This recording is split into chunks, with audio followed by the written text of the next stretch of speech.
दोस्तों, हम लोगों ने गोदान उपन्यास के 18वें भाग को पढ़ लिया था। अब हम लोग 19वें भाग को पढ़ते हैं, तो शुरू करते हैं फ्रेंड्स।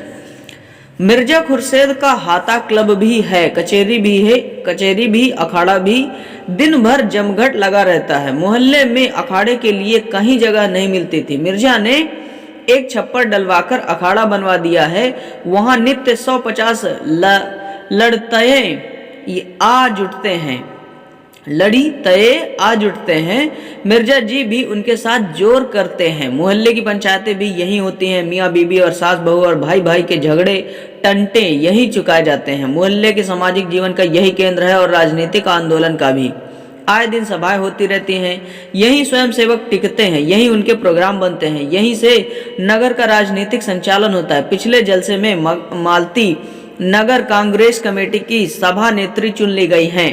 तब से इस स्थान की रौनक और भी बढ़ गई है। गोबर को यहाँ रहते साल भर हो गया। अब वह सीधा साधा ग्रामीण युवक नहीं है। उसने बहुत कुछ दुनिया देख ली और संसार का रंग ढंग भी कुछ कुछ समझने लगा है। मूल में वह अब भी देहाती है। पैसों को दांत से पकड़ता है, स्वार्थ को कभी नहीं छोड़ता और परिश्रम से जी नहीं चुराता, न कभी हिम्मत हारता है।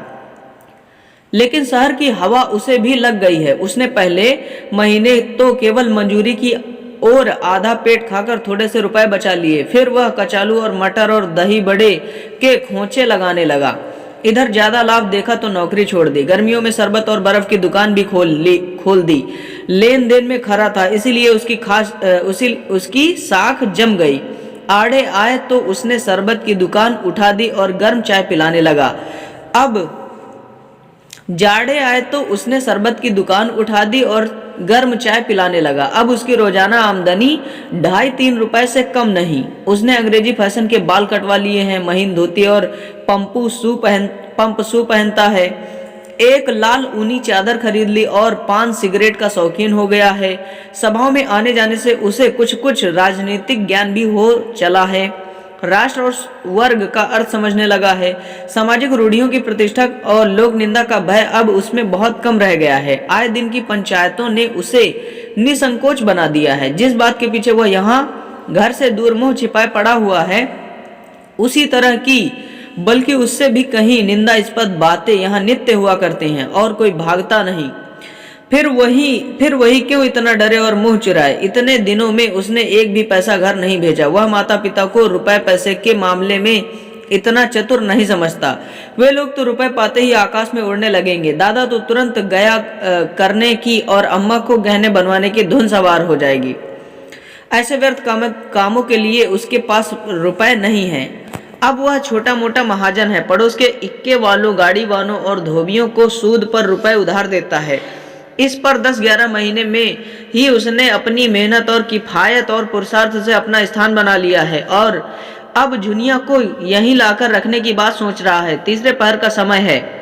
वह सड़क के नल पर नहाकर आया और शाम के लिए आलू उबाल रहा है कि मिर्जा खुर्शीद आकर द्वार पर खड़े हो गए। गोबर अब उनका नौकर नहीं है, पर अदब उसी तरह करता है और उनके लिए जान देने को तैयार रहता है। द्वार पर जाकर पूछा, क्या हुक्म है सरकार? मिर्जा ने खड़े खड़े कहा, तुम्हारे पास कुछ रुपए हो तो दे दो। आज 3 दिन से बोतल खाली पड़ी हुई है, जी बहुत बेचैन हो रहा है। गोबर ने इसके पहले भी 2-3 बार मिर्जा जी को रुपए दिए थे, पर अब तक वसूल न कर सका था। तकाजा करते करते डरता था और मिर्जा जी रुपए लेकर देना न जानते थे। उनके हाथ में रुपए टिकते ही न थे। इधर आए उधर गायब। यह तो न कह सका मैं रुपए न दूंगा या मेरे पास रुपए नहीं है। शराब की निंदा करने लगा। आप इसे छोड़ क्यों नहीं देते सरकार? क्या इसके पीने से कुछ फायदा होता है? मिर्जा जी ने कोठरी के अंदर खाट पर बैठते हुए कहा, तुम समझते हो मैं छोड़ना नहीं चाहता और शौक से पीता हूँ। मैं इसके बगैर जिंदा नहीं रह सकता। तुम अपने रुपए के लिए न डरो, मैं एक एक कौड़ी अदा कर दूंगा। गोबर अविचलित रहा। मैं सच कहता हूँ मालिक, मेरे पास इस समय रुपए होते तो आपसे इनकार करता। 2 रुपए भी नहीं दे सकते? इस समय तो नहीं है। मेरी अंगूठी गिरो रख लो। गोबर कमल ललचा उठा, मगर बात कैसे बदले। बोला, यह आप क्या कहते हैं मालिक? रुपए होते तो आपको दे देता। अंगूठी की कौन बात थी? मिर्जा ने अपने स्वर में बड़ा दीन आग्रह भरकर कहा, मैं फिर तुमसे कभी ना मांगूंगा गोबर। मुझसे खड़ा नहीं हुआ जा रहा है। इस शराब की बदौलत मैंने लाखों की हैसियत बिगाड़ दी और भिखारी हो गया। अब मुझे भी जिद पड़ गई है कि चाहे भीख ही मांगनी पड़े, इसे छोड़ूंगा नहीं। जब गोबर ने अब की बार इनकार किया तो मिर्जा साहब निराश होकर चले गए। शहर में उनके हजारों मिलने वाले थे, कितने ही उनकी बदौलत बन गए थे, कितनों ही को गाढ़े समय पर मदद की थी, पर ऐसे से वह मिलना भी न पसंद करते थे। उन्हें ऐसे हजारों लटके मालूम थे जिससे वह समय समय पर रुपयों के ढेर लगा देते थे, पर पैसों की उनकी निगाह में कोई कद्र न थी। उनके हाथ में रुपए जैसे काटते थे, किसी न किसी बहाने उड़ाकर ही उनका चित्त शांत होता था। गोबर आलू छीलने लगा। साल भर के अंदर ही वह इतना काइया हो गया था और पैसा जोड़ने में इतना कुशल कि अचरज होता था। जिस कोठरी में वह रहता है वह मिर्जा साहब ने दी है। इस कोठरी और बरामदे का किराया बड़ी आसानी से 5 रुपए मिल सकता है। गोबर लगभग साल भर से उसमें रहता है, लेकिन मिर्जा ने न कभी किराया मांगा न उसने दिया। उन्हें शायद ख्याल भी न था कि इस कोठरी का कुछ किराया भी मिल सकता है। थोड़ी देर में एक इक्के वाला रुपए मांगने आया। अलादीन नाम था, सिर घुटा हुआ, खिचड़ी, दाढ़ी और काना। उसकी लड़की विदा हो रही थी। 5 रुपए की उसे बड़ी जरूरत थी। गोबर ने 1 आना रुपया सूद पर उधार दे दिए। अलादीन ने धन्यवाद देते हुए कहा, भैया अब बाल बच्चों को बुला लो, कब तक हाथ से ठोकते रहोगे। गोबर ने शहर के खर्च का रोना रोया। थोड़ी आमदनी में गृहस्थी कैसे चलेगी। अलादीन बीड़ी जलाता हुआ बोला, खर्च अल्लाह देगा भैया, सोचो कितना आराम मिलेगा। मैं तो कहता हूँ जितना तुम अकेले खर्च करते हो उसी में गृहस्थी चल जाएगी। औरत के हाथ में बड़ी बरकत होती है। खुदा कसम, जब मैं अकेला यहाँ रहता था तो चाहे कितना ही कमाऊं, खा पी कर सब बराबर। बीड़ी तंबाकू को भी पैसा न रहता। उस पर हैरानी, थके मांदे आओ तो घोड़े को खिलाओ और टहलाओ, फिर नान बाई की दुकान पर दौड़ो। नाक में दम आ गया। जब से घरवाली आ गई है उसी कमाई में उसकी रोटियां भी निकल आती हैं और आराम भी मिलता है। आखिर आदमी आराम के लिए ही तो कमाता है। जब जान खपाकर भी आराम न मिला तो जिंदगी ही गारत हो गई। मैं तो कहता हूँ तुम्हारी कमाई बढ़ जाएगी भैया। जितनी देर में आलू और टमाटर उबालते हो उतनी देर में 2-4 प्याले चाय बेच लोगे। अब चाय 12 मास चलती है। रात को लेटोगे तो घरवाली पांव दबाएगी, सारी थकान मिट जाएगी। यह बात गोबर के मन में बैठ गई। जी उचाट हो गया। अब तो वह जुनिया को लाकर ही रहेगा। आलू चूल्हे पर चढ़े रह गए और उसने घर चलने की तैयारी कर दी, मगर याद आया कि होली आ रही, इसीलिए होली का सामान भी लेता चले।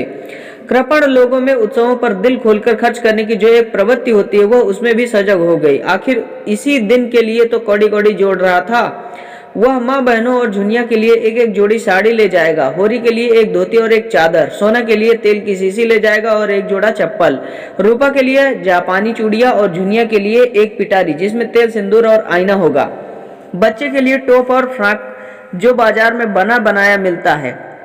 उसने रुपए निकाले और बाजार चला। दोपहर तक सारी चीजें आ गई, बिस्तर भी बन गया। मोहल्ले वालों को खबर हो गई गोबर घर जा रहा है। कई मर्द औरतें उसे विदा करने आए। गोबर ने उन्हें अपना घर सौंपते हुए कहा, तुम ही लोगों पर छोड़े जाता हूँ, भगवान ने चाहा तो होली के दूसरे दिन लौटूंगा। एक युवती ने मुस्कुरा कर कहा, मेहरिया को बिना लिए न आना, नहीं घर में न घुसने पाओगे। दूसरी प्रौढ़ा ने शिक्षा दी, हाँ और क्या, बहुत दिनों तक चूल्हा फूंक चुके, ठिकाने से रोटी तो मिलेगी। गोबर ने सबको राम राम किया। हिंदू भी थे, मुसलमान भी थे, सभी में मित्र भाव था। सब एक दूसरे के दुख दर्द के साथी। रोजा रखने वाले रोजा रखते थे, एकादशी रखने वाले एकादशी। कभी कभी विनोद भाव से एक दूसरे पर छींटे भी उड़ा लेते थे। गोबर अलादीन की नमाज को उठा बैठी कहता। अलादीन पीपल के नीचे स्थापित सैकड़ों छोटे बड़े शिवलिंग के बटखरे बनाता, लेकिन सांप्रदायिक द्वेष का नाम भी न था। गोबर घर जा रहा था, सब उसे हंसी खुशी विदा करना चाहते हैं। इतने में भूरे एक्का लेकर आ गया। अभी दिन भर का धावा मारकर आया था। खबर मिली गोबर जा रहा है, वैसे ही इक्का इधर फेर दिया। घोड़े ने आपत्ति की, उसे कई चाबुक लगाए। गोबर ने इक्के पर सामान रखा, इक्का बढ़ा, पहुंचाने वाले गली के मोड़ तक पहुंचाने आए। तब गोबर ने सबको राम राम किया और इक्के पर बैठ गया। सड़क पर इक्का सरपट दौड़ा जा रहा था। गोबर घर जाने की खुशी में मस्त था, भूरे उसे घर पहुंचाने की खुशी में मस्त था और घोड़ा था पानीदार, घोड़ा चला जा रहा था। बात की बात में स्टेशन आ गया। गोबर ने प्रसन्न होकर 1 रुपया कमरे से निकालकर भूरे की तरफ बढ़ाकर कहा, लो घरवाली के लिए मिठाई लेते जाना। भूरे ने कृतज्ञता भरे तिरस्कार से उसकी ओर देखा। तुम मुझे गैर समझते हो भैया, एक दिन जरा इक्के पर बैठ गए तो मैं तुमसे इनाम लूंगा। जहां तुम्हारा पसीना गिरे वहां खून गिराने को तैयार हूं। इतना छोटा दिल नहीं पाया है, और ले भी लूं तो घरवाली मुझे जीता छोड़ेगी। गोबर ने फिर कुछ न कहा, लज्जित होकर अपना असबाब उतारा और टिकट लेने चल दिया। तो देखिए दोस्तों, हम लोगों ने गोदान उपन्यास के 19वें भाग को भी पढ़ लिया है। अब 20वें भाग को अगले वीडियो में पढ़ेंगे। तब तक के लिए bye bye, take care and thanks for watching friends.